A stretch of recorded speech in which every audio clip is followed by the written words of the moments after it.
In one piece, bounties vary from useless amount to life-changing amount, but the world government logic doesn't make sense when you view some of them. Let's look at the top 15 bounties. At 15th place is King with a bounty of 1,390,000,000 berries, which makes sense as he's Kaido's right-hand man, an escaped punk hazard experiment, plus he's the last Runalian, the last of a race Emu has hunted to near oblivion.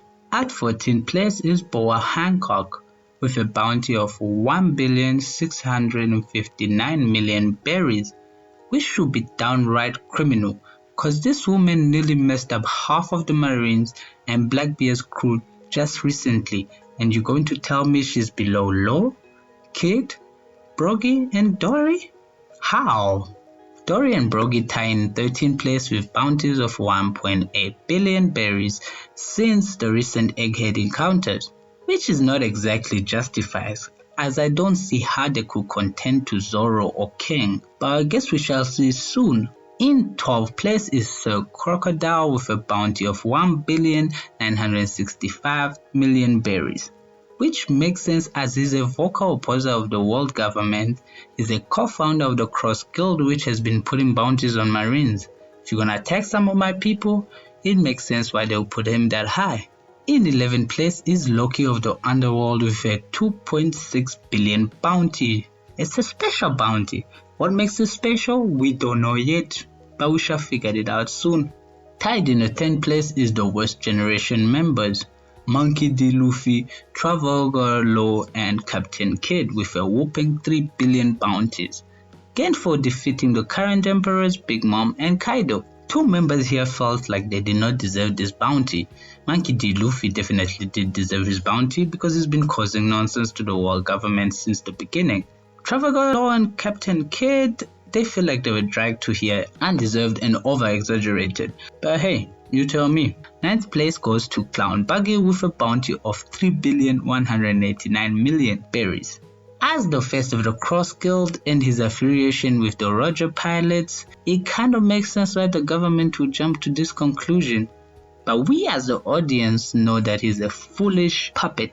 8th place goes to Dracula Mihawk with a bounty of 3,590,000,000 berries. As the strongest swordsman in the world and a co-founder of Cross Guild, I think his bounty is vastly underestimated, but again, we shall discover. 7th place is Marshall D. Teach with a bounty of 3,996,000,000 berries. The threat of Blackbeard hasn't been understood by the world government because they classify him just as an emperor threat, and probably another way of his lineage, and that he truly wants to rule the world and will get closer to that goal than his dad.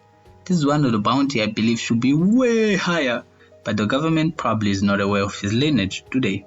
6th place is Shanks with a 4,048,000,000 berries bounty, an emperor with ties to everything and everyone in this world. As it seems, he truly fits the category of the strongest man in this current era.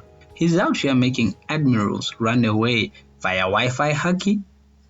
If you can walk between a mini war and tell them to pack it up and they do so, this should be way higher. It shouldn't be this low.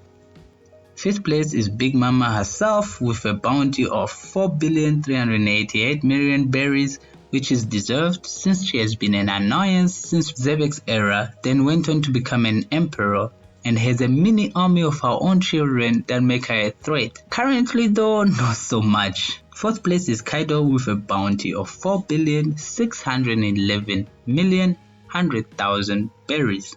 The strongest creature in the world and has his hands in many pies, plus the world government once experimented on him. Plus, didn't he want to rule the world? So basically he terrified the world government. He really didn't do much except chill and drink though. The world's strongest and most drunkest bum. Basically, he never did anything. 3rd place goes to Edward Newgate with a bounty of a whopping 5,046,000,000 berries. He held the title of the strongest man in the world and has had the biggest influence on the sea since Roger died, and was part of the Rock's crew and had the influence, motive and the means to create a problem for the world government. They had to give this man a disease to be able to write him off. The dude got stabbed before any fight happened, and people still forget that part. The only thing that helped the government is he was a peaceful beast and only wanted to become a father to his crew. The official first and my second with a bounty of 5,564,800,000 berries, Goldie Roger, the Pirate King. The man who understands exactly what the government is hiding and inspired a whole generations to become pirates. So it's no wonder he's got the biggest bounty and it's well deserved. Number one is just speculation, but in no way David D. Zebex did not have the highest bounty in the history of bounties. The dude's crew had future emperors, killed an admiral, proceeded to have a first meeting with Emu and lived to tell the tale. Stole money from Mary Joyce tributes, destroyed the Guest of Justice, 16 raids, 76 sunken ships, 14 ports destroyed, 5 towns wiped off the map, and 1 nation brought to its knees. This man was a menace, so I believe his bounty is number 1, but it had to be erased from history as his own legend was. So that's my full list. What do you think about it? Do you agree, disagree with some of them? Tell me about it. If you got to here, please do hit like and subscribe, and you shall see me in my rants next time. Johnny.